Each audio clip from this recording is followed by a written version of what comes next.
Boa noite a todos e todas. Desculpa o atraso, estava em aula até agora e o computador também está daquele jeito, é meia hora para conectar. Mas estamos aqui firmes e fortes para o dia de formação sobre bovino leiteira.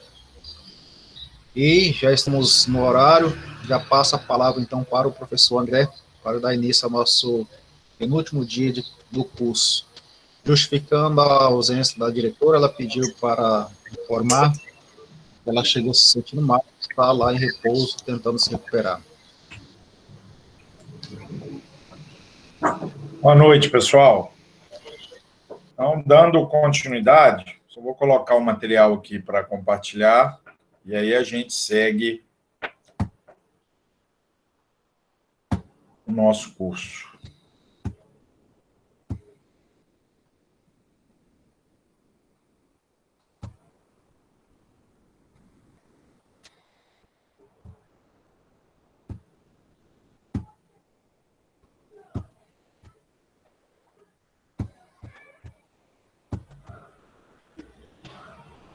Bom, pessoal, dando seguimento às instalações, nosso encontro passado, nós chegamos a comentar bastante, né, sobre alguns aspectos importantes em instalações que envolvem a bovinocultura leiteira.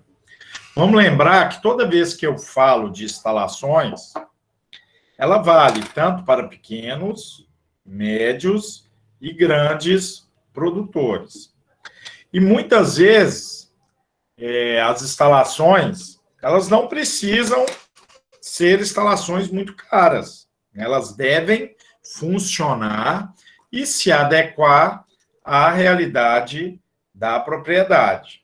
Então, muitas vezes o pessoal acha, né, tende a cometer alguns erros, achando que um pequeno produtor ele deve ter instalações muito grandes, muito caras. Isso é um erro totalmente comum de ser realizado, né? Uma vez que é necessário que nós termos instalações que o quê? Que estejam adaptadas de acordo com o nosso tipo de sistema. Eu nunca canso de relatar uma propriedade que eu visitei em Cristal, aqui no norte do estado, do nosso amigo Hermias, né? Uma propriedade onde ele trabalha com agricultura familiar, em uma área menor do que 2 hectares, não chega nem a isso, chega no máximo ali 1,5 hectares. Então, naquela propriedade, você se depara com a sala de ordenha bem pequena, onde é ordenhada 2 vacas por vez. Existe um tanque, né, utilizado para que o leite, após a ordenha, ele possa ser levado até lá, através desta ordenhadeira. E as outras partes das instalações são o quê? São baseados em pastagens e cercas, muitas delas cercas elétricas, além da presença de capineiras. Esse nosso amigo Hermias, que é um produtor familiar ali da região, tende a obter em uma área muito pequena, com a propriedade bem manejada, próximo ali de 400 litros de leite. Então, é o que eu digo, muitas vezes, não é o tamanho da minha propriedade ou a magnitude das minhas instalações. É eu trabalhar com o meu sistema com tecnologia e de uma forma que ele esteja totalmente adaptado de acordo com o meu sistema de produção. Então, muitas vezes, a gente vê alguns produtores achando que eles não têm condição de tornarem as suas propriedades produtivas, o que é um erro muito comum. Tem. Agora, tem que ter iniciativa para poder, primeiro, correr atrás das informações necessárias para que isso possa ocorrer. Trabalhar com tecnologia, sendo essa tecnologia adaptada ao meu sistema de produção. Na medida que eu consigo utilizar a tecnologia ambientada e adaptada ao meu sistema de produção, eu consigo obter resultados satisfatórios. Então, aquela propriedade é uma propriedade que eu costumo sempre levar aos meus alunos para demonstrar realmente que um pequeno produtor, quando ele é organizado e ele se planeja, dentro da agricultura familiar, ele pode obter uma rentabilidade muito interessante com a atividade leiteira. Agora, para isso, ele deve estar aberto a novas informações. Entender como que é o seu sistema funciona e quais seriam os tipos de tecnologias melhor adaptados ao seu sistema. Muitas vezes, né, na propriedade lá, ele tem um manejo de pastagem excepcional, trabalhando com altura, entrada de saída, né, através de capineiras muito bem manejadas, instaladas, vacas com a média de produção muito boa, próximo de 20 litros. Isso é muito importante, porque são animais que realmente são destinados a produzir leite, e não o contrário, que a gente se depara em muitas situações onde produtores ficam aí com animais com uma produção baixíssima, e na hora que a gente vai ver, a questão da genética não está adaptada. Então, tem como o pequeno obter lucratividade? Sim. Agora, para isso, a tecnologia tem que andar junto. E vamos lembrar que quando eu falo em tecnologia, não quer dizer que eu tenho que ter um gasto muito alto, não. Eu tenho que utilizar uma tecnologia que se adeque ao meu sistema e que esteja dentro do meu orçamento. Eu consigo? Sim, mas para isso eu tenho que correr atrás das informações disponíveis. Daí a importância de um curso deste. Então, ainda continuando dentro das instalações, nós vimos que a importância do depósito, né? Então, um depósito ele é importante dentro de uma propriedade para quê? Para que você possa, por exemplo, estocar alguma ração, para que você possa, por exemplo, algum volumoso que é utilizado para a época seca do ano, como acontece aqui na nossa região, como um feno, um pré-secado. E, por exemplo, quando a gente estoca a ração, muitas vezes é interessante a gente adquirir uma maior quantidade para quê?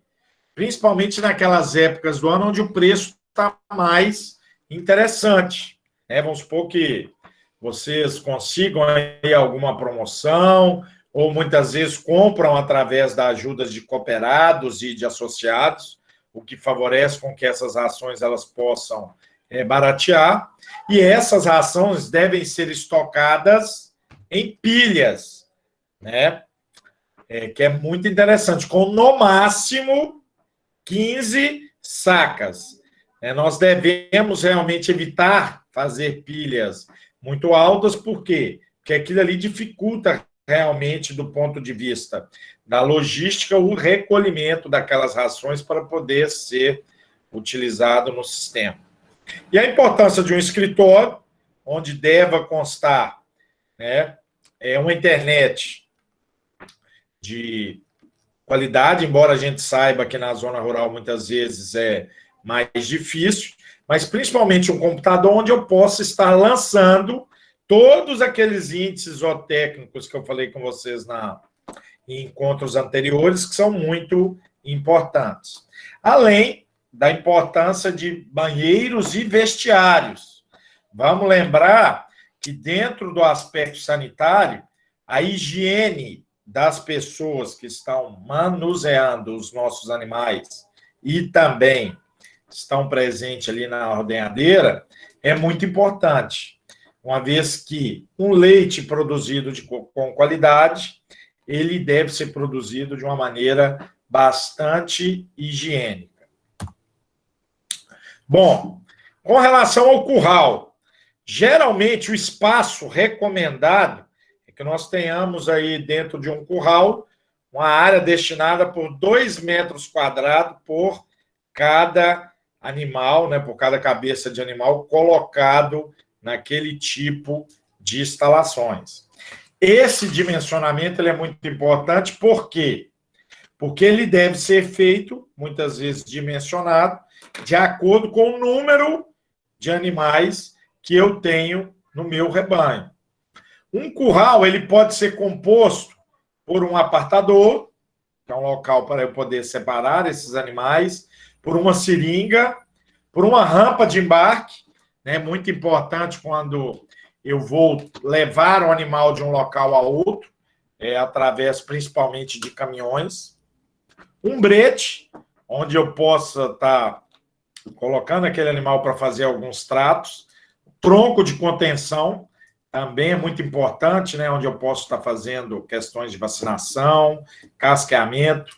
Lembrando que esse tronco de contenção ele pode ser tanto coletivo ou individual, né? Muitas vezes com corta-coice para evitar com que a vaca possa se machucar e machucar aquelas pessoas que estão trabalhando na atividade através de coices. E vamos lembrar que o coice das vacas, ao contrário do cavalo, ele ocorre de lado, né? Então, esse corta-coice realmente ele tem que estar presente.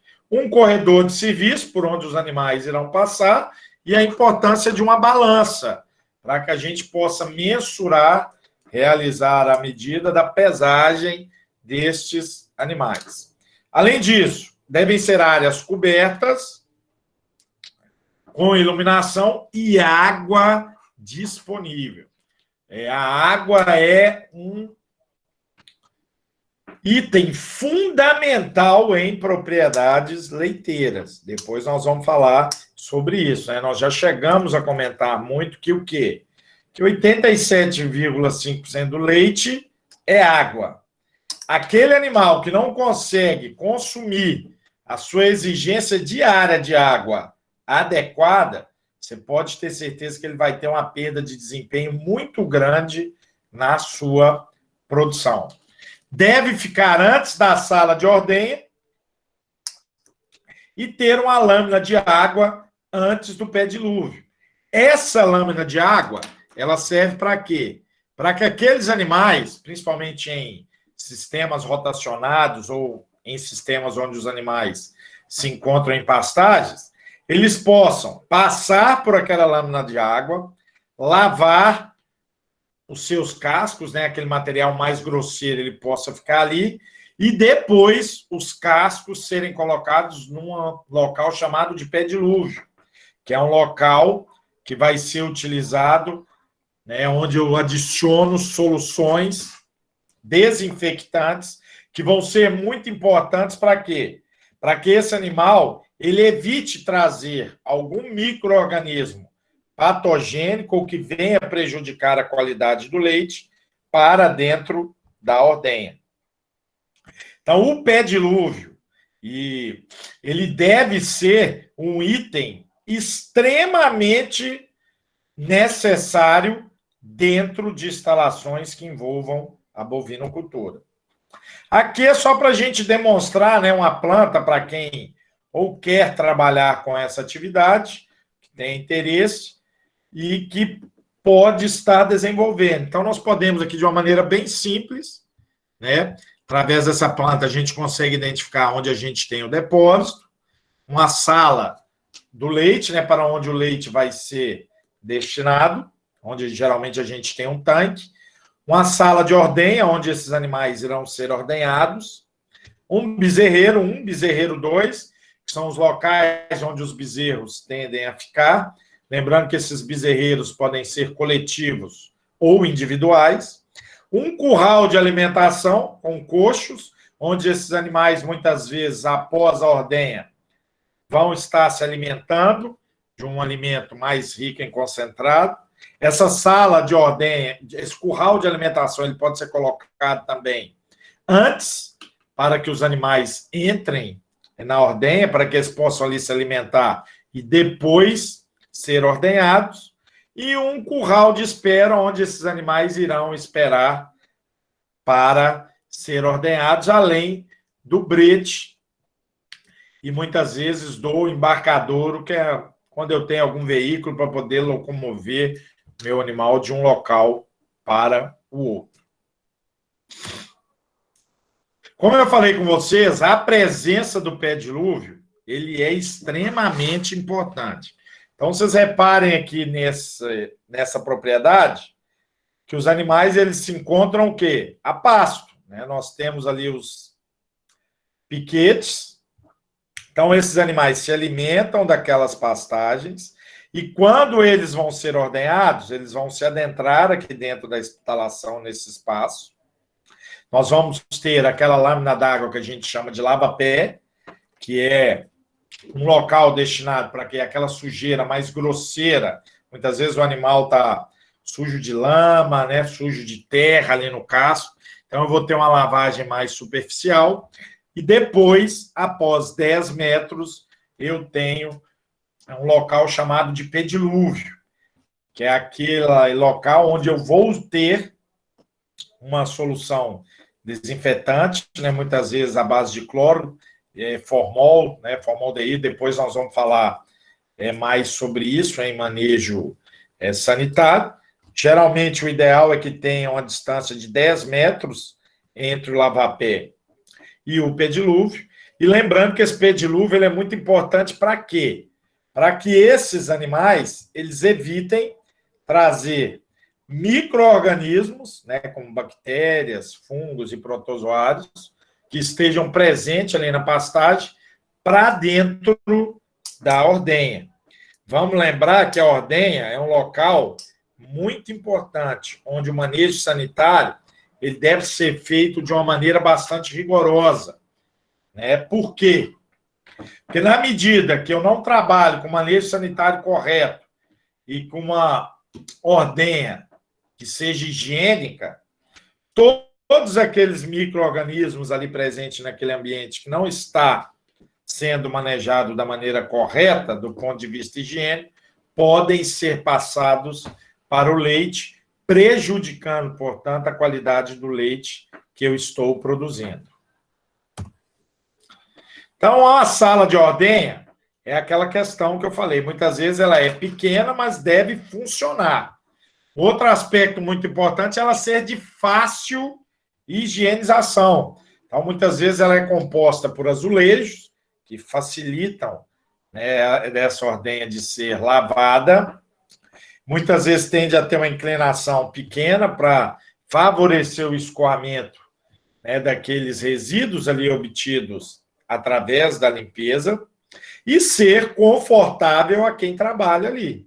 Então, o conforto ao ordenhador deve ser algo priorizado.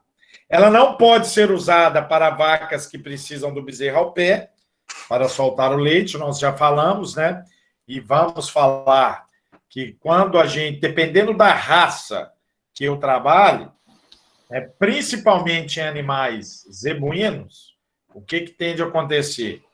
São animais que só permitem serem ordenhados com o bezerro ao pé.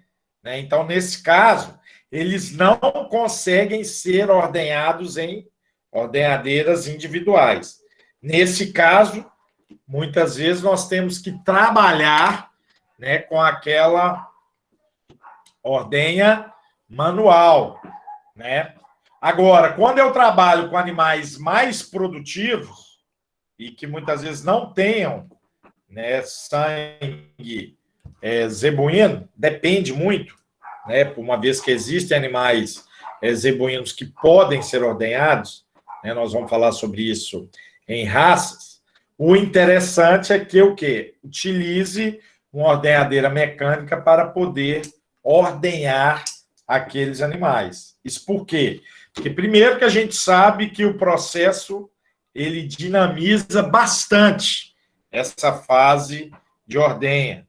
Né? Você não precisa ficar ali batendo munheca toda hora para poder ficar tirando leite daquelas vacas que estão ali inseridas dentro do sistema. Então, ele é muito mais dinâmico e um processo muito mais rápido, além de ser extremamente importante, por quê? Porque ele é um processo muito mais higiênico. Então, a qualidade do leite ela tende a ser sempre melhor em ordenhadeira mecânica do que em relação a locais onde é realizado e se trabalha com ordenhas manuais. Por mais limpo e aseado e higiênico que o vaqueiro tende a ser, mesmo assim, tende a levar micro-organismos prejudiciais ao leite, fazendo com que o leite seja um leite de pior qualidade. Outro aspecto importante, o piso ele deve ser lavável, ou seja, facilitar a limpeza de ser lavado, a questão da higiene, que nós já falamos, e antiderrapante, para evitar com que as vacas escorreguem e possam se machucar. Geralmente é feito com pisos de borracha. A parede, como eu falei com vocês, azulejada. Geralmente, a única que é necessária realmente é a que fica entre a sala de ordenha e a sala do leite. Agora, existem pessoas que optam por azulejar outras áreas, por quê? Pelo fato de facilitar o processo de limpeza e, consequentemente, de desinfecção daquele ambiente. E o fosso da ordenha, geralmente, ele deve ter 1,20 de largura, com 0,9 metros de altura e com declive de 30%. O pé direito mínimo deve ser ali próximo de 2,7 metros da instalação. Nós já falamos sobre o pé direito no nosso encontro na semana passada. E a sarjeta, caso a vaca, ela defeque dentro da sala de ordenha, eu vou estar limpando aquelas fezes, aquelas urinas, para que ela possa cair no local e ser destinado, muitas vezes, ou pode ser utilizado em biodigestores, uma vez que existem alguns tipos de sistemas que você pode utilizar, ou em alguns tipos de situações podem ser levados também para tanques de decantação, que são locais importantes onde você consegue separar o resíduo líquido do resíduo sólido. Este sólido, após secagem, ele é transformado em esterco, e o líquido ele pode ser utilizado, nesse resíduo líquido, como fertirrigação, por exemplo, para áreas de pastagens ou de lavouras. É uma forma aí da gente obter subprodutos muito importantes através da atividade leiteira, Produzir nutrientes via fertirrigação e produzir estercos, adubos orgânicos através aí dos dejetos. Inclusive, o tratamento, a preocupação com dejetos dentro da atividade de bovinocultura, ela deve ser levada com frequência. Então, nós devemos evitar, por exemplo, esterqueiras próximas às instalações onde os animais se encontram, uma vez que essas esterqueiras, muitas vezes, elas são fontes de moscas e de outros vetores de algumas doenças, ou de parasitas que podem causar danos econômicos nesses animais. Então, são fontes, por exemplo, de mosca do chifre, mosca do estábulo, de moscas produtoras de miíases, que são as bicheiras, por aí vai. Então, as esterqueiras elas devem sempre estar presentes, afastados daquele ambiente onde os animais se encontram. No forro ali do telhado, se a ordenha ela for feita com balde ao pé, que é quando ela é feita de maneira manual, é interessante que você trabalhe com um forro no telhado para poder favorecer realmente a melhor higiene daquele local. Agora, caso ela seja feita em um circuito mais fechado, que é o que a gente conhece aí como ordenhadeira mecânica, não tem a necessidade deste forro. Então, nós temos alguns tipos de sala de ordenha, que podem ser divididos quanto à sua forma, podendo ser retangular, quadrada, circular e até poligonal. A forma de fileira também varia. As vacas elas podem ser ordenhadas em fila única, que é o que eu chamo de fila simples, ou em 2 fileiras, cada uma de um lado, né, que são as fileiras duplas. Ou até, dependendo do grau de sofisticação e de número de animais que eu esteja trabalhando, em fileiras quádruplas. E existem aí também diferenças com relação à orientação dos animais. Então, o tipo de ordenhadeira conhecida como tandem são aquelas onde nós temos um animal atrás do outro. Existe também o tipo de ordenhadeira conhecida como back-in, que é onde a cara dos animais fica para fora da ordenhadeira e a anca para dentro da sala, onde é necessário um corredor de serviço ali para que aqueles animais possam chegar até o poço e ser ordenhados. Existe também o tipo back-out, que é quando a cara do animal está para dentro da instalação e a anca do animal fica para fora da sala. Nesse caso, são necessários 2 corredores de serviços. Então, com relação à posição, nós já vimos que nós temos o tandem, é quando eu tenho um animal atrás do outro, a espinha de peixe, né, que é um formato realmente de espinha de peixe, onde eu tenho em uma diagonal uma vaca e do outro lado uma outra, sempre liberando a parte traseira da vaca, side by side, que é uma ao lado da outra com a distância mínima de 1,20 entre elas, e também que permita a movimentação dos animais. Então, eu posso ter a side open, que é aquela onde ocorre a abertura lateral, individual e independente.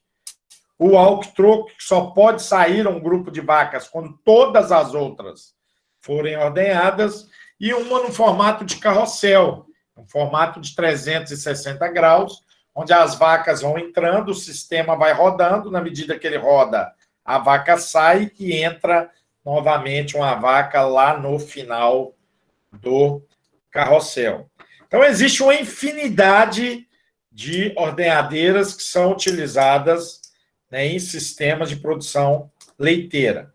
Qual vai ser a utilizada ou a escolhida? Vai depender de acordo com as instalações, de acordo com o sistema de produção e com as condições financeiras do produtor. Então, nós temos aí um exemplo de sala de ordenha, formato de espinha de peixe, com balde ao pé.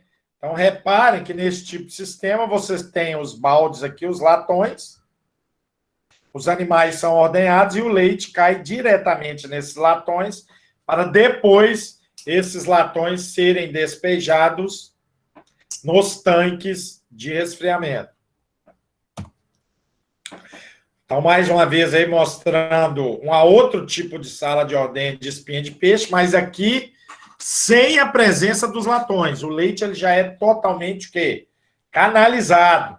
Então, na medida que os animais são ordenhados, o leite ele vai se adentrar nessas tubulações e já cair diretamente no tanque, né? É um tipo de ordenhadeira em que muitas vezes o leite tende a sair com melhor qualidade, uma vez que o ordenhador ele não vai ter contato nenhum com aquele leite que está sendo produzido. Aqui é um modelo bem simples de uma ordenhadeira numa propriedade em Arcos, Minas Gerais, e bastante funcional, né? Vocês podem reparar que ela consegue ordenhar 8 vacas ao mesmo tempo, né? Uma ordenhadeira bem pequena, compacta, fácil de ser limpada e de também ser manuseada. Então, é uma ordenhadeira onde eu tive a oportunidade de levar alguns alunos meus, né, do curso de Medicina Veterinária em Arcos, Minas Gerais, e uma ordenhadeira bem interessante e que tem uma relação custo-benefício bem interessante, principalmente para pequenos produtores. Então, como vocês podem reparar, aqui no fosso é o local onde fica o ordenhador e ela consegue ordenhar 8 animais por vez. Na medida que esse leite é ordenhado, ele já é canalizado e é levado diretamente até o tanque, né, que se encontra na sala do leite. Aí já é um sistema muito sofisticado, né, que é o que a gente chama de sistema em carrossel. Eu tive a oportunidade de ver uma única vez esse tipo de sistema em uma propriedade em Granada, na Espanha, né, que foi o local onde eu vi esse tipo de ordenhadeira. Aqui no Brasil, eu nunca cheguei a ver tipos de sistemas que trabalham com esse tipo de ordenhadeira em carrossel, embora existam sistemas aqui em nosso país que possuem esse tipo de ordenhadeira. Lógico que é um tipo de ordenhadeira utilizado para sistemas onde você trabalha com um número muito grande de vacas e vacas bastante produtivas. Bom, a sala do leite, nós já vimos que é um local importante, por quê? Que é onde ocorre a armazenagem, refrigeração e o processamento do leite que chega ali. Ela deve ser totalmente fechada, com uma ótima higienização. Vamos lembrar que a higienização ela é uma prática essencial em produção de leite, uma vez que uma boa higiene reflete totalmente em um leite de qualidade, e as paredes e os pisos devem ser fáceis de serem laváveis, por isso muitas vezes são feitos com azulejos, né? Possui fácil acesso para que o caminhão possa encostar e retirar o leite daquele local, podendo possuir um tanque de expansão ou um resfriador para poder armazenar este leite. Vamos lembrar que o leite é um produto altamente perecível. Então, ele não consegue ficar armazenado, mantendo as suas condições, por mais de 2 dias. Daí a importância desse leite ele ser recolhido, né, e poder ser levado para poder ser processado, aí, seja em cooperativas ou laticínios. Então, nós temos exemplos aí de tanques, né, de resfriação e também tanques de expansão. E aqui um exemplo de tanques de resfriamento. Lógico que esse aqui ele tem uma capacidade, né, de armazenar uma quantidade muito maior de leite do que este que nós estamos observando aí. Então, a aquisição e o tamanho do tanque, ele vai depender muito da produção da propriedade. O interessante é que cada propriedade tenha o seu tanque individual. Isso por quê? Porque evita contaminação com leites de outros, né, produtores. Era muito comum antigamente aqueles tanques comunitários, presentes principalmente em locais onde a produção de leite dos produtores era pequena. E aí o que tinha a acontecer? Muitas vezes o produtor era um produtor zeloso, que se preocupava em produzir um leite de qualidade, e o vizinho ao lado era um produtor lambão, que não tinha higiene nenhuma na produção do seu leite.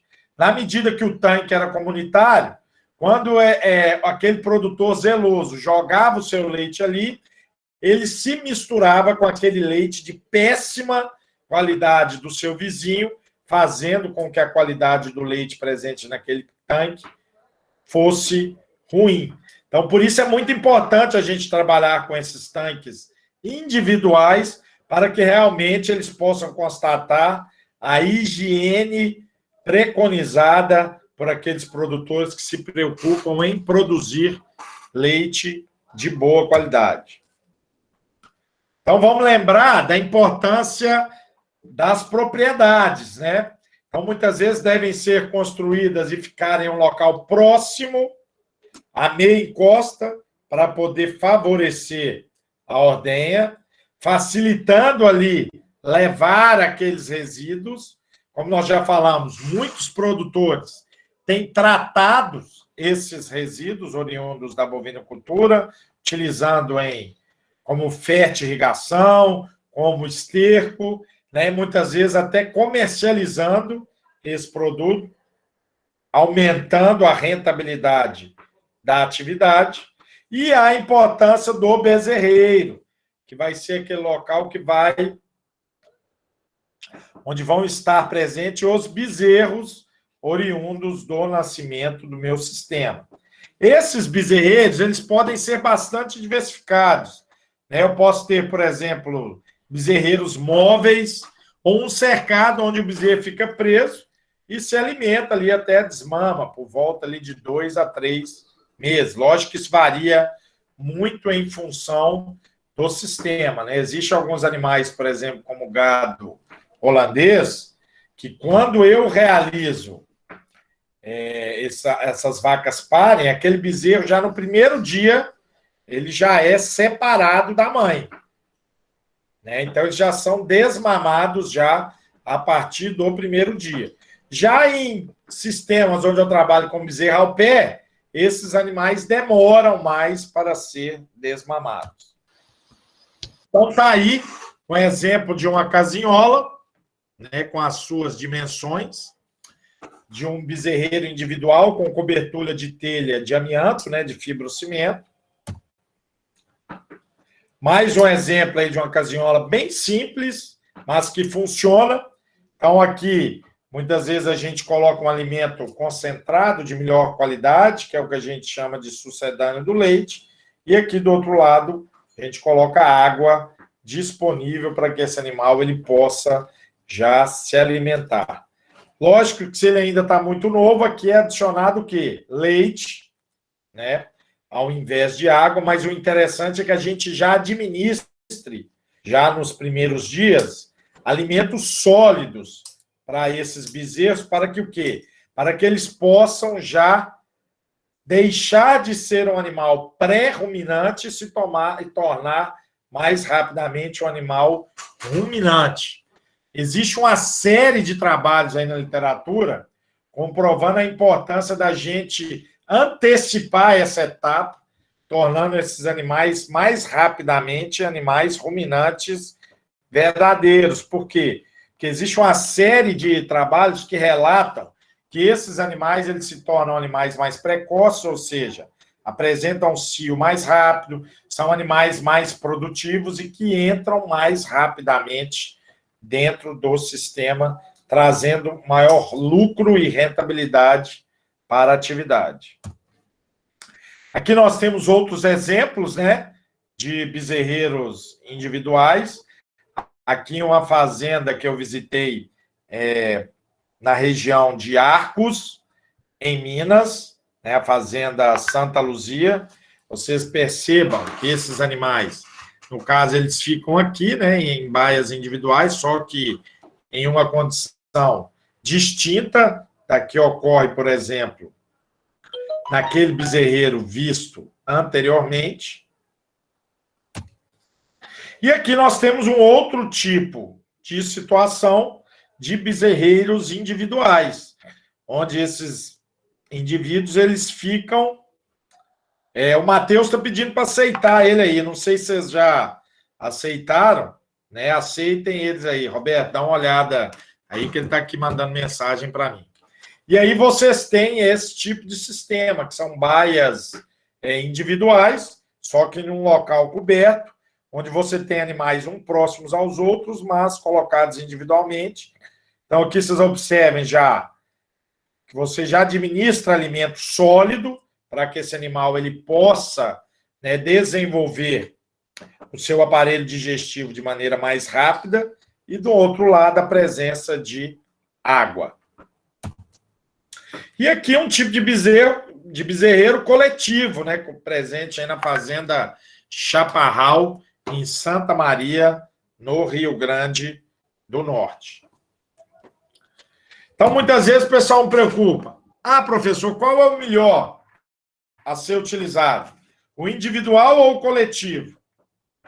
Se puder e tiver condição, trabalhem com o individual, uma vez que você evita problemas de contaminação em relação a animais doentes, que tende a acontecer em sistemas mal manejados em bezerreiros coletivos. Agora, se o seu sistema for bem manejado do ponto de vista sanitário e do ponto de vista do sistema de produção, eu posso tranquilamente trabalhar com bezerreiros coletivos. Então, mais um exemplo aí de uma instalação mais simples, de bezerreiro coletivo. Vocês reparem que o que importa não é, né, a questão de serem instalações imponentes, não, elas devem funcionar. Funcionando e se adequando ao sistema, fazendo com que o animal ele possa se desenvolver sem apresentar problemas sanitários, ok. E sempre reforçando a importância dos pastos, pessoal. A área de pastagem, ela deve ser uma área com uma preocupação muito grande dentro do sistema. Pastagens bem manejadas fazem com que a chance de eu obter uma lucratividade muito interessante dentro da atividade, lógico que respeitando, né, os outros quesitos, como as instalações, por exemplo. E daí a importância de nós manejarmos as pastagens. Não existe nenhum outro alimento que é oferecido a animais herbívoros, né, principalmente aí ruminantes e equinos, que seja tão barato quanto as pastagens. Por isso, o cuidado, o trato com esses pastos deve ser uma condição extremamente necessária por aqueles produtores que querem ter um sistema altamente rentável e viável. Daí a importância de trabalharmos, né, com manejo de pastagem de maneira correta, adubando as pastagens de maneira adequada, de acordo com a sua exigência. Muito importante, como vocês estão vendo lá com o professor Ismael, né, na aula de análise de solo. Vamos lembrar que a pastagem ela é uma cultura agrícola, assim como outras culturas, e por isso elas também são exigentes em nutrientes, que devem ser, caso eles não estejam presentes no solo, devem ser repostos via adubação. E vamos lembrar que, além disso, as pastagens ele tem uma condição que nós não observamos em outras culturas agrícolas, que é o quê? Tem um animal ali constantemente retirando a área foliar daquele ambiente. Folha essa que é muito importante para quê? Para que a planta possa produzir energia através da fotossíntese. Por isso que a preocupação com a adubação e com o manejo de pastagens, ele é uma preocupação muito importante. E vamos lembrar que o que acontece? Muitas vezes, nas nossas pastagens, que deveria ser o principal diferencial da nossa propriedade, é um tipo de sistema muito ruim. Espera aí que eu só vou fechar a janela aqui, pessoal. Está tendo um barulho aqui na rua aqui.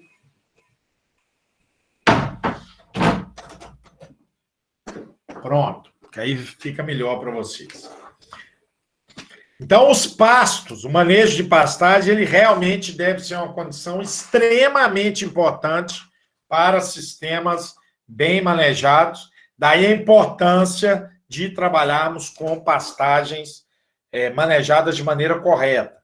Vamos lembrar que o nosso próximo minicurso ele será sobre manejo de pastagem e produção de volumosos, né? Então, é muito importante, realmente, nós atentarmos em produzir pastos de boa qualidade. Estes devem estar mais próximos e devem, é possível, das instalações, devendo ser usados para animais que precisam se alimentar daquelas pastagens diariamente, deixando-os mais afastados para aquelas novilhas ou vacas secas. Então, aquelas pastagens mais próximas ali devem ser utilizadas por aqueles animais, por aquelas vacas que nós estamos realizando o quê? A retirada do leite, que são ordenhadas. Já novilhas ou vacas secas podem ser colocados em pastagens mais afastadas da nossa ordenhadeira ou do local onde esses animais são ordenhados. Vamos falar um pouco de coxo, né? O ideal é que o coxo ele tenha aí próximo de 0,70 centímetros, né, por cabeça de animal. O dimensionamento de coxo é um fator extremamente importante. Por quê? porque ele possibilita com que esses animais eles não competam entre si por alimento. Então, coxos bem dimensionados, você evita problema de briga, de competição, e vamos lembrar que na medida que o animal ele está estressado, ele está num ambiente onde ele não se sente bem, a produção dele tende a cair. Por isso, o dimensionamento do coxo é muito importante. Vamos lembrar que este tamanho desse coxo também deve ser refletido de acordo com o número de animais presentes dentro da minha atividade. Deve ser um tipo de coxo que facilita o manejo, onde é possível diminuir a mão de obra e a movimentação desnecessária com aqueles animais. Porém, muitas vezes, eu posso estar fornecendo coxos de diferentes tipos, né? Posso utilizar coxos de alvenaria, que são aqueles mais caros, como eu posso, em alguns tipos de sistema, trabalhar com dimensionamento de coxos feito à base de tambores, né? Que é uma forma de eu poder estar utilizando alguns produtos e reaproveitando na construção desses coxos. Um aspecto importante, devem sempre ser cobertos, para evitar com que o alimento que está sendo oferecido ali, ele apodreça ou perca valor nutricional, né? Então, a cobertura do coxo é uma condição muito importante. É interessante que sejam próximos à sala da ordenha, né? Como eu falei com vocês, é muito comum animais se alimentarem ou antes ou após a ordenha, e próximo ao local de armazenamento daquelas forrageiras que vão ser oferecidas ali. Tanto aquelas que podem ser oferecidas no período seco do ano, como silo ou feno, ou que são oferecidas em épocas chuvosas, como, por exemplo, as picadeiras, né? Através de uma picadeira para eu poder estar picando aquele material oriundo das capineiras, como, por exemplo, capim-elefante, capiaçu, por aí vai. E vamos lembrar que quando essas instalações elas estão próximos do local onde eu vou estar ou picando o meu material, ou oferecendo, retirando o silo, ou retirando o feno, isso diminui a mão de obra, né? Uma vez que muitas vezes eu não preciso percorrer grandes distâncias para estar levando alimentos para os meus animais. Então, nós temos aí exemplos de coxos, de alvenarias. Sempre importante salientar, né, que quando eu realizo a construção dos coxos, uma parte deve ser sempre maior, né, um lado sempre maior em relação ao outro, para evitar desperdício de alimento. Vamos lembrar que muitas vezes, quando uma vaca ela está se alimentando, o que tende a acontecer? Ela tende a balançar a cabeça e muitas vezes a jogar alimento fora daquele coxo. Quando você constrói o lado maior em relação ao outro, você evita um maior desperdício de alimento. E vamos lembrar que alimento é algo que custa muito dinheiro. Uma outra questão importante é o saleiro, né? O coxo aí para o oferecimento de sal mineral. Geralmente a gente dimensiona esse coxo com 5 centímetros por cabeça de animal que eu esteja utilizando na propriedade. Vamos lembrar da importância do sal mineral, que ele fornece muitas vezes todos aqueles minerais e também as vitaminas necessárias para um bom funcionamento ali do organismo do animal, além, né, dos outros conteúdos aí energéticos, proteicos, que são oferecidos. As vacas em lactação podem receber o sal diretamente com a ração, né, principalmente quando são colocados naqueles misturadores, né, como, por exemplo, é realizado aí na escola, né, quando a gente está produzindo a nossa ração, o sal mineral ele já vai junto, ou seja, em todo aquele alimento já misturado e oferecido já no coxo, ou pode ser colocados em coxos separados, né, que é o que a gente chama de saleiros. A importância do bebedouro, nós já falamos que a água ela é um item essencial para que eu possa produzir uma boa quantidade de leite e um leite de qualidade. Então, a construção de bebedouros é muito importante. Então, nós temos, por exemplo, bebedouros em diferentes formatos. O que o pessoal procura utilizar mais é o redondo, né? Que tem uma profundidade de aproximadamente 0,6 metros e uma volta, né, em cinta em volta de 1,8 metros. A importância da água que deve ser limpa e tratada. Eu sempre costumo dizer que a água que o meu animal toma, eu tenho que ter coragem de bebê-la. Ou seja, deve ser uma água de qualidade.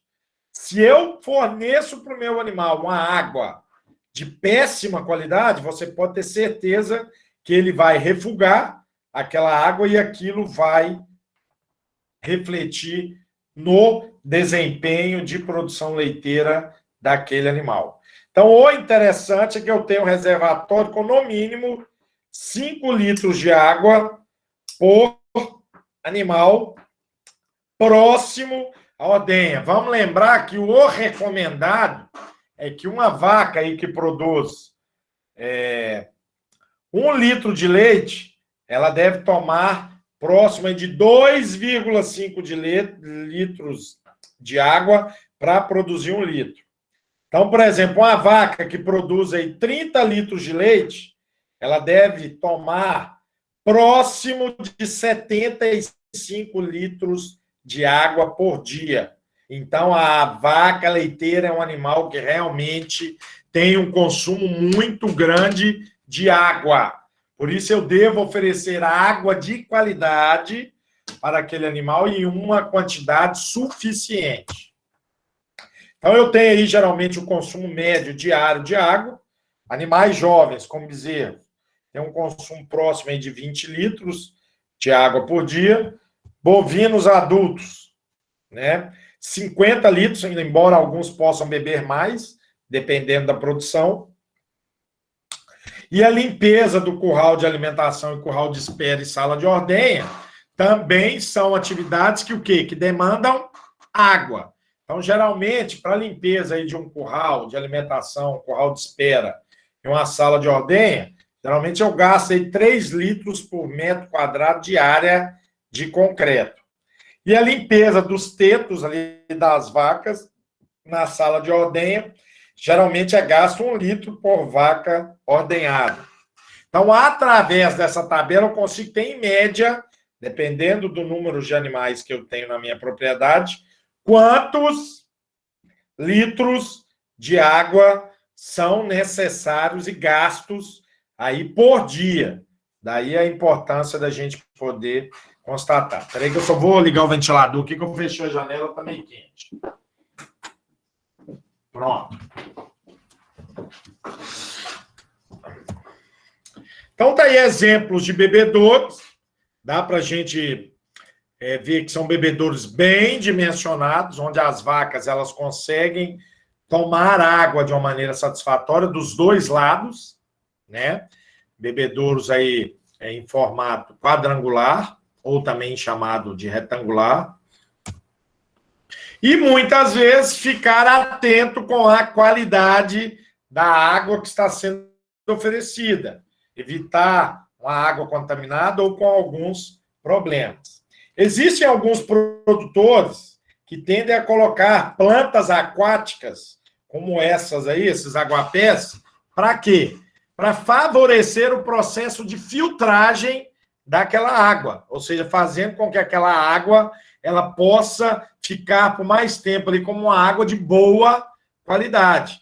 Então, eu posso estar utilizando alguns tipos de plantas. Agora, vamos tomar cuidado para que o excesso de plantas não inibam os animais de se alimentar daquela água, né? Então, a questão da água, a análise química da qualidade da água que está sendo fornecida, ela tem que ser oferecida realmente com a água de qualidade, portanto, a análise química deve ser uma análise de rotina dentro dos meus sistemas. Com relação à construção de coxos, eu posso estar trabalhando com um coxo simples, vamos lembrar que uma base, né, um lado sempre maior em relação ao outro, ou posso trabalhar com aqueles coxos duplos, onde os animais conseguem, tanto de um lado quanto do outro, se alimentar daquele alimento que está sendo oferecido. Em sistemas onde eu trabalho com um número maior de animais, principalmente aqueles sistemas com animais mais confinados, para evitarmos o desperdício desse alimento, eu posso estar trabalhando com esse giral aqui, né, para que possa realmente impedir aqueles arranques que o animal algumas vezes tende a fazer com a cabeça e muitas vezes jogando esse alimento para fora do coxo. Em alguns tipos de sistemas, nós temos o tipo de coxo chamado tipo pista, que são esses coxos muito comuns, né, em sistemas mais confinados, onde, como vocês podem ver, existe uma taxa de desperdício muito reduzida, uma vez que, na medida que esse alimento ele vai caindo aqui para fora, ele vai sendo novamente jogado mais para dentro, permitindo com que a vaca ela possa consumir aquele alimento. Então, é um tipo de coxo onde a taxa de desperdício ela é muito baixa. E aqui nós temos um dimensionamento de um coxo fixo para mineralização. Quais são aí as dimensões necessárias, a altura do pé direito utilizada. O coxo, geralmente, ele deve estar presente em uma altura próxima de 0,8 metros, no caso, tendo acesso a animais tanto de um lado quanto do outro. Então, deixei isso só para que vocês possam realmente visualizar. Caso queiram, né, construir um coxo fixo para mineralização.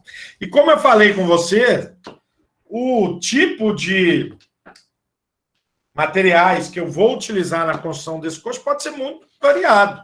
Nós temos um exemplo aqui de uma instalação simples, mas que funciona, né? É uma instalação coberta, então você não tem problema de água da chuva caindo e fazendo com que aquele sal possa se empedrar, e os animais conseguem se alimentar de maneira correta. Aqui o pessoal trabalhou aqui utilizando essa lona, né, a base de borracha, e ela funcionou muito bem, servindo aí como uma área de cobertura para este coxo. E vamos lembrar que quando eu trabalho com animais confinados, o custo e a preocupação que eu tenho que ter com as instalações são maiores, né? Uma vez que eu trabalho em animais em áreas menores e, portanto, devem ser áreas onde o gasto com a instalação deve ser maior, né? Consequentemente, eu tenho maior custo. É muito utilizado para aqueles animais de alta produção, para realmente compensar aquele gasto inicial com instalações. Fazendas pequenas, né? E geralmente próximos a fronteiras agrícolas, onde eu tenho a opção de comprar, por exemplo, milho, soja e outros produtos, insumos utilizados na alimentação de uma maneira mais barata, né? Uma vez que eu tenho menor gasto com o frete. Sempre lembrando da importância de um local de fácil acesso e manejo, tanto para pessoas quanto os animais, bastante limpo, fresco e confortável. Agora, na medida que eu trabalho com animais mais confinados, eu posso ter alguns problemas relacionados a doenças, né, como laminite, que são problemas de casco, podridão de cascos, mamite, predisposição a doenças nutricionais, febre do leite. São sistemas que muitas vezes, quando não são muito bem manejados, ocasionam maior poluição por causa da grande quantidade de dejetos que são produzidos. Além disso, eu tenho que ter um cuidado muito grande, porque, como eu tenho uma grande produção de dejetos, eu posso ter uma maior incidência de moscas e de insetos, muitos desses parasitas ou transmissores de algumas doenças. No sistema convencional, geralmente é comum eu ter gastos com baias individuais, podem ser aqueles onde o animal, por exemplo, totalmente está preso na baia. Ele só serve para um pequeno número de animais. Agora, lembrando que dentro desse sistema mais confinado, tende a causar estresse. Então, eu tenho que ter um cuidado muito maior na construção dessas instalações. Ter um piso que não possibilite muito problema com o casco é outra condição aí muito importante.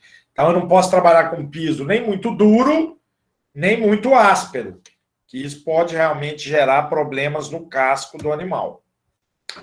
Por exemplo, no tipo freestyle, os animais são utilizados em baias individuais, né? Então, elas são projetadas aí para que o animal defeque e urine fora da cama onde ele está deitado. E eu tenho aqueles tipos de sistemas confinados onde os animais estão num tipo de estabulação livre, onde existe uma área de alimentação externa, onde animais em grupo estão ali lado a lado, aproximadamente com 0,7 metros por cabeça, e tem uma área de repouso coletivo ou individual, podendo ser essa área de areia lavada, devendo ser renovada aí periodicamente durante o dia. E uma área de descanso, que deve ser sombreada, e outra, geralmente, que pode ser utilizada para que esses animais possam se exercitar, devendo ter uma dimensão aí de 4 a 7 metros quadrados por cabeça. Além daquela área de serviço, que eu já falei com vocês, né? Composta de sala de ordenha, sala de espera, de serviço e de limpeza. E áreas especiais, como a área de quarentena, vai ser aquela área utilizada para receber animais tragos de outras propriedades. É bom com que esses animais passem por aquele período de quarentena, para evitar levar problemas de doenças para outros animais, além de um tratamento, né, para que eu possa estar tratando animais doentes, maternidade, um local destinado para que as vacas possam parir, e aquelas de isolamento, também muito utilizadas para que as vacas elas possam ser isoladas e também tratadas. Aqui nós temos, por exemplo, uma área mínima por animal naquele modelo de baia livre, freestyle. Então, eu já deixei aí para vocês todas as dimensões, né, com bezerros. Geralmente, o comprimento necessário do coxo de 0,5 metros por bezerro, as dimensões da baia e a área da baia de descanso e a área de cobertura total, de acordo com a categoria, para bezerros, novilhas e vacas. Vocês reparem que, na medida que o animal ele tem um maior tamanho, as dimensões elas vão aumentando.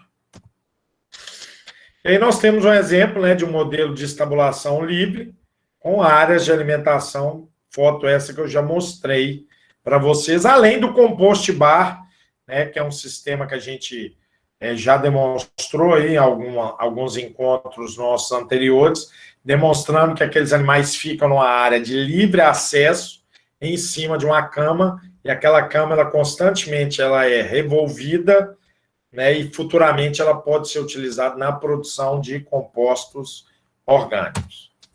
Bom, pessoal, de instalação era isso. Agora vamos falar um pouco sobre raças mais utilizadas aí na bovinocultura.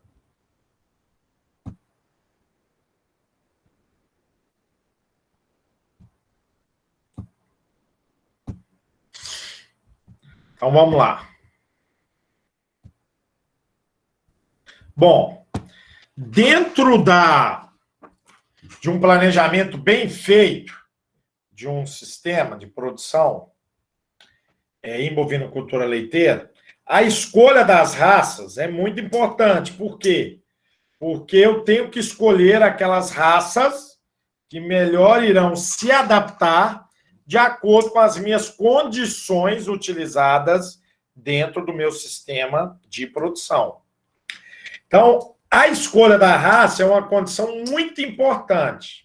Então, quais seriam os principais aspectos a serem utilizados na escolha de raças? Primeiro, considerar os aspectos do ambiente que envolvem o meu sistema. Eu vivo numa região de clima tropical. Eu vou trabalhar com esses animais de maneira confinada ou a pasto? São regiões muito quentes ou mais frias. Isso tudo é muito importante. E de acordo com o sistema de produção que eu vou trabalhar. Se eu trabalho com sistema de produção a pasto, eu tenho que trabalhar com animais mais rústicos, mais ambientados àquela condição de pastagem. Se eu trabalho com áreas mais confinadas, eu tenho que escolher animais mais produtivos, uma vez que, como nós já vimos, o gasto com as instalações em áreas confinadas é muito maior. Então, para compensar aquele gasto que eu tenho, que envolve sistemas confinados, eu tenho que ter uma maior produção de leite para que eu possa obter realmente uma rentabilidade interessante. Dentro das raças, nós temos dois tipos aí, que é o que a gente chama de raças puras e especializadas, que são animais europeus, que são os Bos Taurus.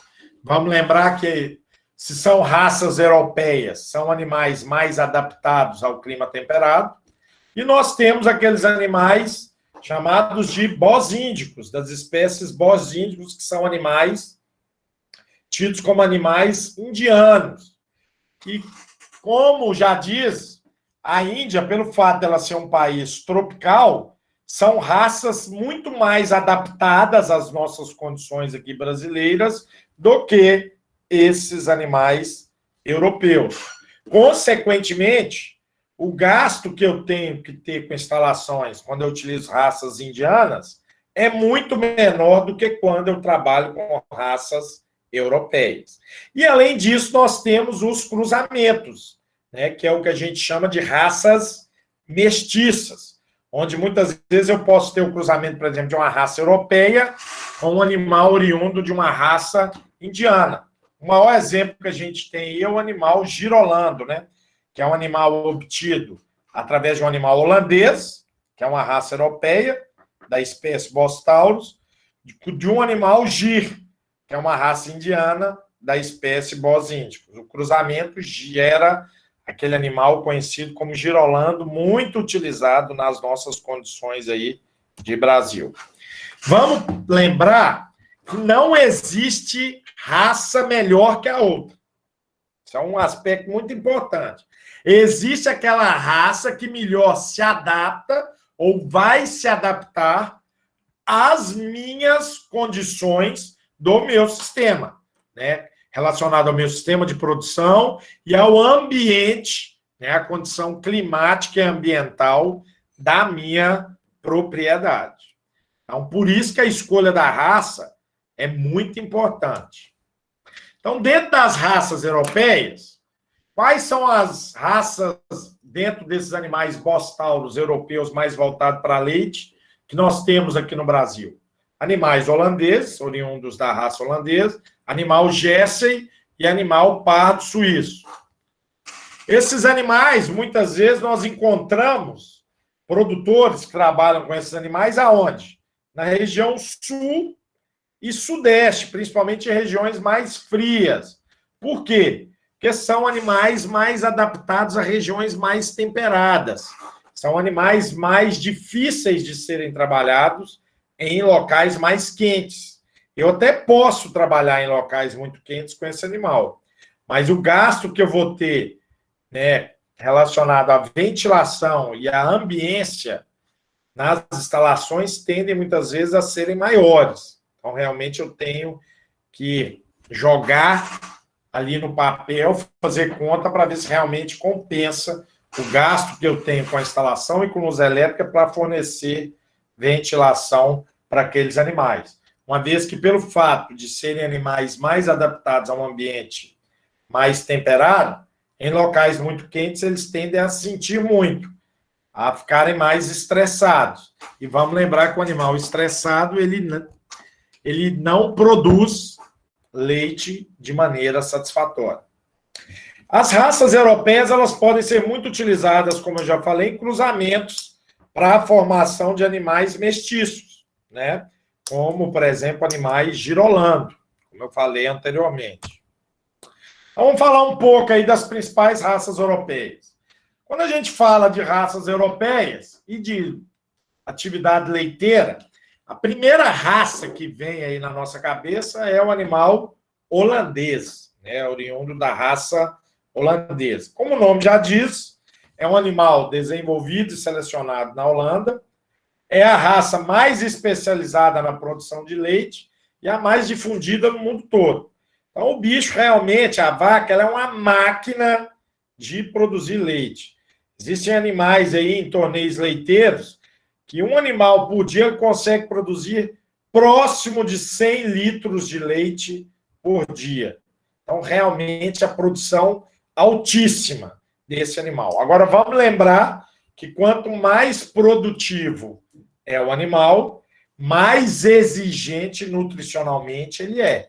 Então, mais ele vai comer, e ele vai querer comer algo de qualidade, e o maior vai ser o meu gasto com a alimentação.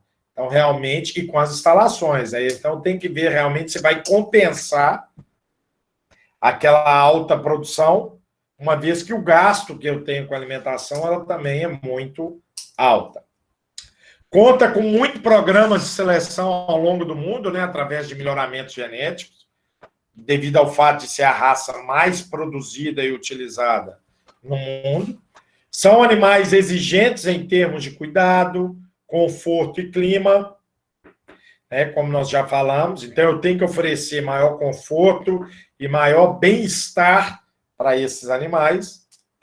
E é a principal matriz aí utilizada nos diferentes tipos de cruzamento, principalmente com animais ali mais adaptados a clima tropical, como, por exemplo, a raça girolanda.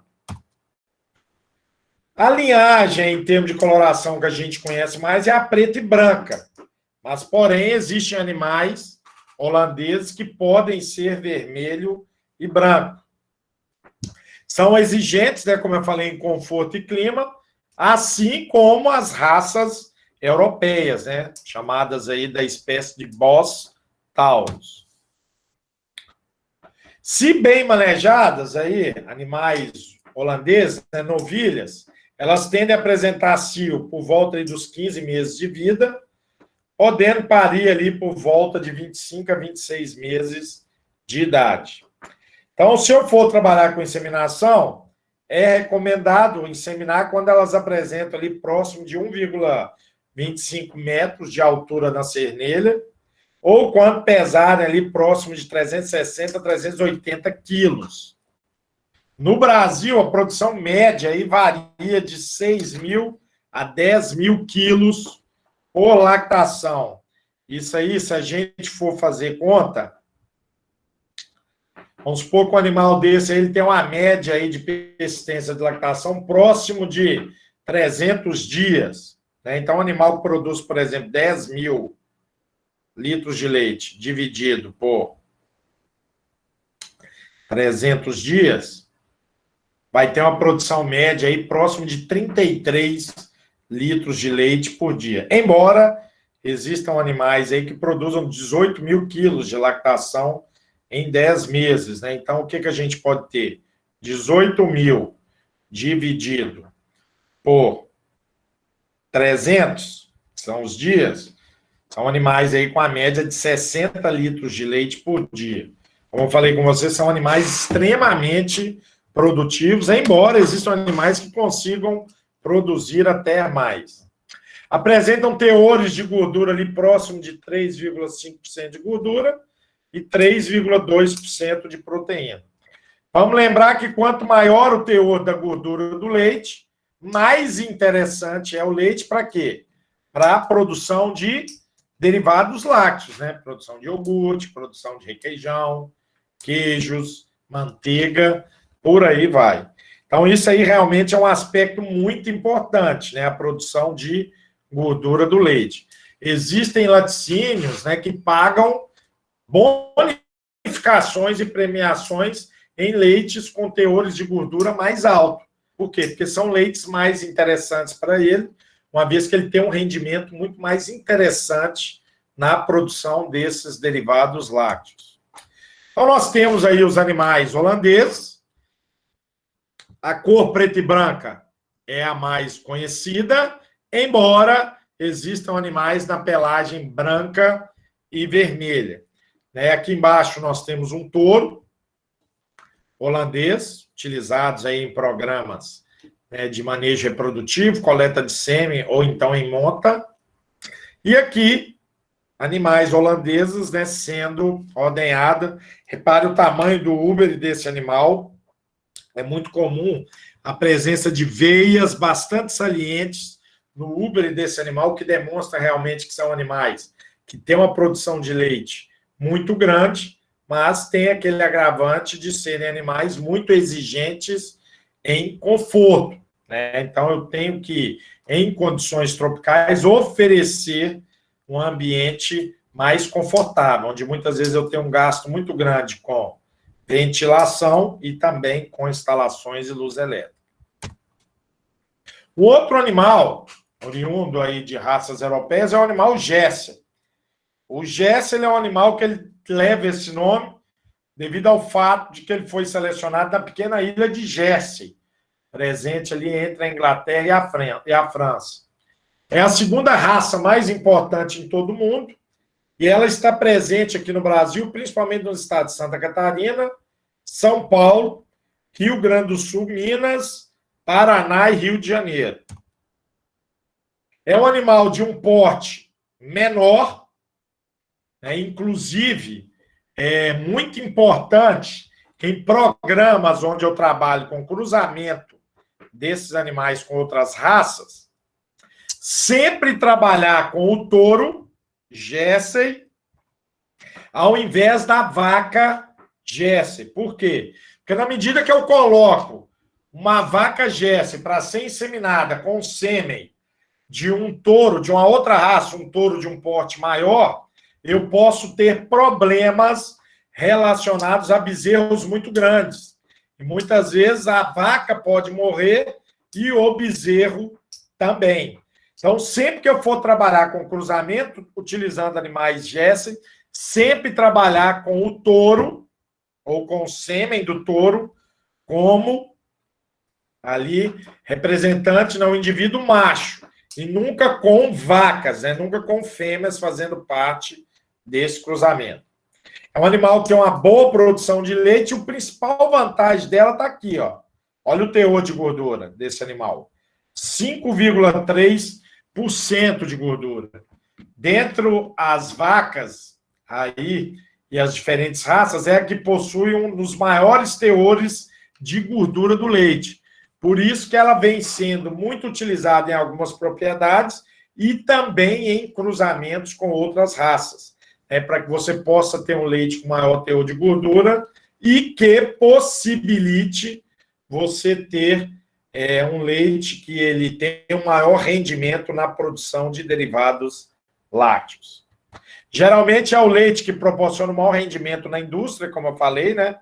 Principalmente na produção de queijos e de outros produtos lácteos. São animais fáceis de serem manejados e é uma das mais rústicas, né? Então, eu consigo estar trabalhando com esses animais aí em várias regiões. Elas tendem a sentir menos estresse calórico em relação ao que ocorre, por exemplo, com animais holandeses. Então, como eu falei, é um animal que tem um alto teor de gordura do seu leite e tem crescido muito a utilização desta raça, principalmente em cruzamento com outras raças no Brasil, visando obter um animal com maior teor de gordura no leite. Vamos lembrar que muitas vezes um maior teor de gordura no leite, você recebe bonificação no litro de leite comercializado, né? Você agrega valor ao seu leite produzido. Então tá aí o animal Jersey, né? Nós temos uma vaca e um touro Jersey. Observe que é um animal de um porte menor, bastante dócil, que possui realmente como característica, além de uma boa produção, maior teor de gordura, né, no leite desse animal. Então, reforçando mais uma vez, que toda vez que eu for trabalhar com cruzamentos entre diferentes raças, utilizando o animal Jersey, sempre trabalhar com o touro Jersey como reprodutor, nunca como a vaca Jersey como matriz, uma vez que, pelo fato de ser um animal de menor porte, muitas vezes, quando esta vaca ela é inseminada ou então coberta por animais de grande porte, o que pode acontecer? O bezerro fica muito grande e aí pode ser que a gente tenha problemas relacionados ao parto. E para a gente fechar o nosso dia de hoje, vamos falar aí sobre a raça Pardo Suíça, que é considerada aí uma raça leiteira das mais antigas. É um animal, ao contrário da Jessie, de um porte muito grande, bastante musculoso, né? Por isso que ele, em alguns tipos de sistemas, eles são utilizados também, os machos, para corte. É uma raça muito difundida pelo país, sendo criada em quase todos os estados aí brasileiros. É um animal que ele tem uma boa produção leiteira, né, e com leite, uma persistência de lactação durando ali também acima de 10 meses. Então, nós temos aí vacas, né, pardos suíços, observem a questão do úbere bem desenvolvido, e o porte bem maior em relação às outras vacas vistas até agora. E aqui nós temos um touro, né? Vocês reparem que é um animal, principalmente o macho, um animal extremamente musculoso. Por isso que ela é muito utilizada como animal também de dupla aptidão, podendo ser utilizado as fêmeas na produção leiteira e os machos utilizados para corte. É uma forma também de você agregar valor à sua atividade. Então, pessoal, o nosso encontro de hoje, ele chegou até aqui. Na próxima semana, a gente continua mais falando um pouco sobre raças, sobre manejo reprodutivo e sobre manejo nutricional. Vou só fechar aqui para a apresentação. E agora, vamos àquela parte das perguntas. Tem alguma pergunta aí, Roberto? Claudinei? Nós vamos abrir aí as inscrições. Se tem alguém que queira contribuir, que queira ou coloca no chat, ou pode se manifestar aí no microfone. E aí, André, gostaria de fazer assim, uma provocação, né, para todos aqui, principalmente para os estudantes, com os dados que você nos mostra, nos apresentam, né, no sentido, assim, de que a melhor maneira de transformar a realidade é estudar a realidade, né? E estudar a realidade não significa olhar superficial ou passar-se esse olhar como se fosse a página de um livro, mas estudar a realidade é olhar para a sua realidade e na interação com o outro ver como é possível essa transformação, né? E aí, nessa perspectiva desses dados que vocês nos apresentam, principalmente aos estudantes que estão aqui fazendo esse mini curso, pegando essas informações, tanto estudante de nível médio, técnico de nível médio, quanto também estudante de graduação, a provocação é como, a partir dessas informações, a partir desse olhar, eles vão estudar a realidade que se encontra hoje para transformá-la. Porque há uma preocupação constante com a sustentabilidade, né, com o planeta, com o modo de produção. Então, há essas preocupações e que isso também tem que gerar qualidade de vida para o proprietário, né? Se a gente fala em qualidade de vida, tem que ofertar uma vida digna para os que lá trabalham, e como que eles vão provocar essa mudança a partir desse estudo da realidade. Esse é o grande desafio nosso, todos nós, professores, e especialmente essa galera que vão chegar, que vão trabalhar diretamente com as ciências da Terra, né? Porque isso envolve diretamente lá nas ciências da Terra. Então, uma provocação que eu gostaria de deixar aqui para os nossos companheiros. Alguma dúvida, pessoal? a respeito tanto do que nós comentamos hoje ou de algo que foi comentado anteriormente nos nossos encontros anteriores? Alguém gostaria de usar aí a palavra? No chat não apareceu nada, não. Pelo menos que eu estou percebendo aqui, ainda não. Eu acho que não apareceu nada, não. Acho que ficou bem entendido, trouxe algumas questões valiosas aí, né? Começou a falar das raças, aquilo que a gente aplica, principalmente na agricultura familiar, que é muito forte essa questão do tirar o leite, né? Falar o linguajar bem popular, tirar o leite com bezerra ao pé.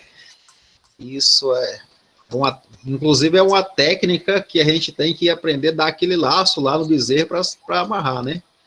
É interessante, não é qualquer um que sabe fazer isso, não. A galera aí que tira leite sabe como que é difícil fazer aquela dinâmica lá do amarrar o bezerro ao pé da vaca. Isso é interessante. Mas assim, se não tem nenhuma dúvida, a gente gostaria de agradecer a todos, se não tem nenhum questionamento, se ninguém quer usar a palavra, não percebi se ninguém que levantou a mão. A gente só gostaria de agradecer ao professor, aos companheiros, aos colegas, professores que estão aqui nos prestigiando, aos estudantes, aos convidados, né, as pessoas que se interessam por buscar esse conhecimento. A gente agradece a todos aí, até o nosso próximo encontro, se Deus quiser. Abração, pessoal. Fiquem com Deus.